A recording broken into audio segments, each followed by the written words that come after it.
Hello, good morning, everybody. Welcome to this new series of these inspirational chats that we're having with some top people from different fields. In this case, we have with us Lior Arussy, who is one of the top gurus of the customer experience in the world. In fact, he's been working on customer experience field for over 20 years. He's written 8 books about it, and he's worked and actually executed more than 250 global transformation projects. So first of all, thank you so much, Lior, for being with us today. It's a real honor for us.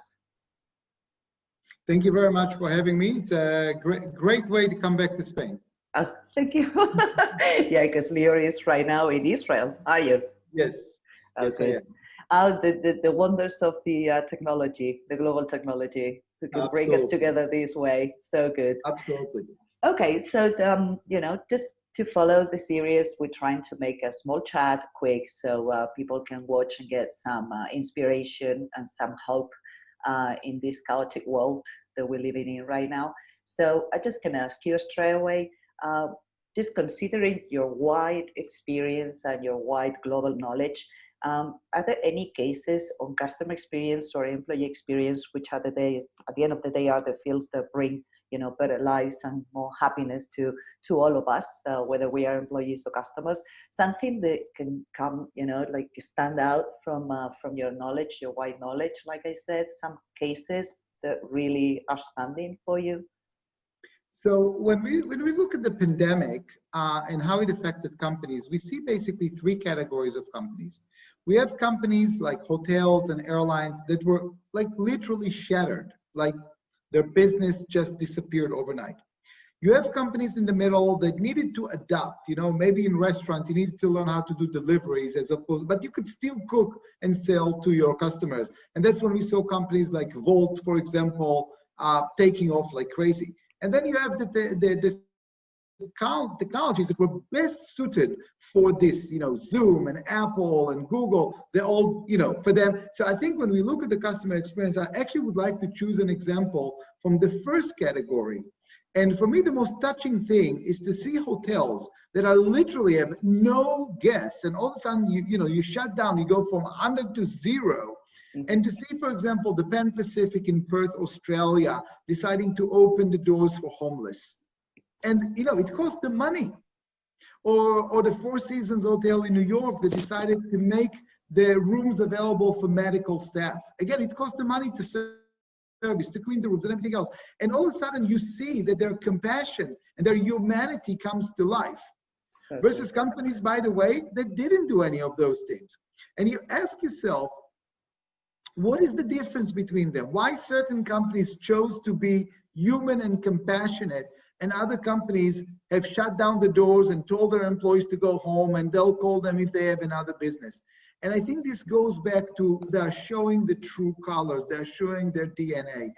Every company has a mission statement and a purpose, but those are not worth anything until a test, until you test your values. And I think the companies that have shown us the compassion, that have shown us the purpose live through these type of actions, are the ones that are showing us that customer experience is really part of their DNA. One of the things that touched my heart was really a story about an executive chef in Santa Barbara, California. And he said, I'm a chef, I cook for guests, and all of a sudden I had no guests.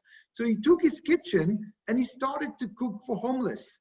And within 2 months, he delivered 12,000 meals to homeless in his area. He said, I'm a cook, that's what I do. I need to make people happy through food. So these are examples, I think, on the human side where customer experience became a critical piece, because here's what we do know. Consumers today are judging their brands by their response to COVID-19. Absolutely. They are going to use that as a new standard. And if you were crappy at COVID-19, you got a really serious difficulty coming up. And if you were great because it was part of your DNA, your customers are likely to come back to you. So I think from a customer relationships, this is a testing moment to demonstrate if your relationship was transactional or your relationship is a long-term. the way you behave is going to make that difference. Absolutely. On the employee side, again, that's a reflection of the other side of the coin, because you cannot deliver a great customer experience without employees who are passionate about it. And if your employees feel they're being treated badly, or they're being taken advantage, or you're counting the coins before you're counting the hearts, then they're going to be doing the same thing. Yeah, but the thing is that lots of companies still think that this is just, like we say, birds and flowers, that is not real, that, considering the employees, considering the customers, doing these type of things, like you were saying, these amazing examples, it's just, people who can afford it, people who got nothing else to do, and it's like, no, not really, I mean, the company, the hotel company example that you were giving, those ones still have some revenue objectives. Of course they do, but on top of that, on top of the revenue, they have other values. And that is what you shows right now. That is what really showing. So I think that's the main difference, right? That for some of them, the revenue is the top objective, the real mission. And for some others, it's not. So, it's not only about money. It is. And I have to tell you, a year ago, there was a special business roundtable in the US where 200 CEOs signed on a new decree that says, we're going to take care of the community, we're going to take care of our customers, we're going to take care of our people. It's not just about the investors, it's not just about bottom line. It was a huge event. 200 of the top companies, CEOs signed this. They're now being tested about how serious their words were.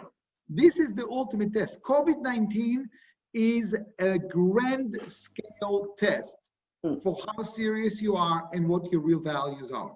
Absolutely. And you can hide behind profitability and say, I'm not profitable, so I can pay for it, and so on and so forth. Nobody's asking you to lose money, because even putting the equation of customer versus profits, and not customers with profits, this is where the flaw in your thinking. If you think that there is a conflict between customer experience and profitability, then you don't understand how to get your profitability, or you don't understand what a customer experience is. Yeah, because absolutely. And I'll tell you where the problem is, Sonia. We have to be honest. Many of the CEOs today are people that came from finance or from operation. They did not come from HR. Yeah. Many did not come from marketing, which means if we look, and let's be compassionate about them too for a moment. For 30 years, they lived their life on Excel sheets. And now we are telling them that we want them to talk to an upset customer. They freeze. They don't know what to do with this. Life is Excel sheets. Everything is through the numbers. And they don't see the faces behind it. They weren't. Their boss didn't show them that. So we need to be a little bit compassionate, even toward the leaders. Yeah. Who are saying, I might understand it. I just don't know how to fit it within my tools, my toolbox. So let's be compassionate about that as well. But I think what we are bringing up is really the inherent conflict. If you think that profit and customer experience are on two sides of the equation, then you are missing the point of how to create profits, or what is customer experience. Absolutely. And you are so right about how we are customers, how we are rewarding the real companies, the ones that actually match our values. And, like I said, this is the real test. And for those ones who are showing who they really are, in good terms, obviously, the ones that, match our values, the ones that are showing some, compassion and some interest about really people interest, those ones showing their humanitarian part, then those ones will definitely will grow a lot, because we will pay them back. We'll say, you showed me and you really were there when I needed you. I will be there when you need me, because I want to be part of your ecosystem. So they will grow, and they will bring more revenue. They will bring more employment into these companies. And that is probably something that some companies are still not seeing. Some others do, and they do it really well, and they say, well, I know this is the path. And because they actually believe in it. So yeah. I completely agree with you. And let me give you an interesting example, because I think what happened during COVID is an acceleration of a trend that most companies are not paying attention to the implication of it, and that is digital transformation. Yeah. When you actually transform some of your processes and your interactions to digital, you're basically outsourcing sales and marketing and service to your customers. They're the ones running the things. Okay, you make it accessible, make it easy, and so on and so forth. Oftentimes, you do that because you're trying to reduce costs. You also say it's convenience, but it's also for that. Yep. Digital transformation was extremely critical during COVID-19. If you weren't ready, you actually had serious problems with serving your customers and so on and so forth. But at the same time, it's the easiest thing to copy. I can be the smallest bank in Estepona, in Spain, and I can have the same mobile application as the largest bank in Madrid. Yeah. And at that point, what is your differentiation? What is your competitive differentiation? And I think during COVID, not only that our customers became much more savvy about digital, but they also had the time to search for other alternatives. Yeah. So if you're coming with an attitude of let's just make it convenient for them, don't be surprised if someone else makes it equally as convenient because you don't have any special advantage on designing apps, okay? And I can transfer my money with the Estepona bank and not with the Madrid bank. Why do I need the Madrid bank? What are you adding value? I get the same loan from them for the same interest. So I think the acceleration of this digital usage of the customers is accelerating the risk of departure. And in the past, the banks will say it's inertia. Nobody's going to change. It's difficult. You need to come. You need to sign all the papers. And then you need to go to another place and sign. That's gone. You digitized it. You digitize it. So your barrier for exit have lowered. Completely. And that's what you need to understand. Coming out of COVID, we're gonna be asking different questions around customer experience for two reasons. A, for those companies who showed empathy and humanity, this now becomes the new standard. They'll be expected to do it after COVID. If you know how to do it during COVID, you need to do it after COVID. And that will become a standard for everybody else because now we have seen empathy and humanity from companies. It's no longer going to be above their expectations, it's going to be below. But we also going to have to ask the question, beyond digital, what's our value? Yeah. What is our value proposition? If our customers are serving themselves, how do we add value that we can charge the premium? Otherwise, you're only eroding your margins. Yeah, and in fact, for us, digital transformation is a cultural transformation through technology. Yeah. That's it. If you just change the technology and you don't base it on your value proposition, on your DNA, then it's completely worthless. And people pick it up this quickly.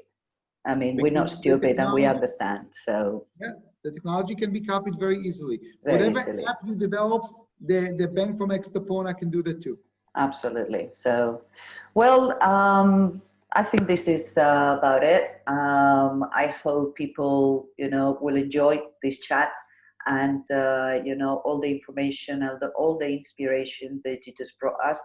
And I just want to thank you again. Thank you for your time. I know it's very valuable.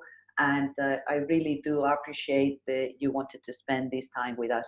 So thank you so much, Lior. And I hope our paths will cross again sometime. Thank you very much for inviting me, Sonia. You take care of yourself. Thank you very much. Thanks. Bye.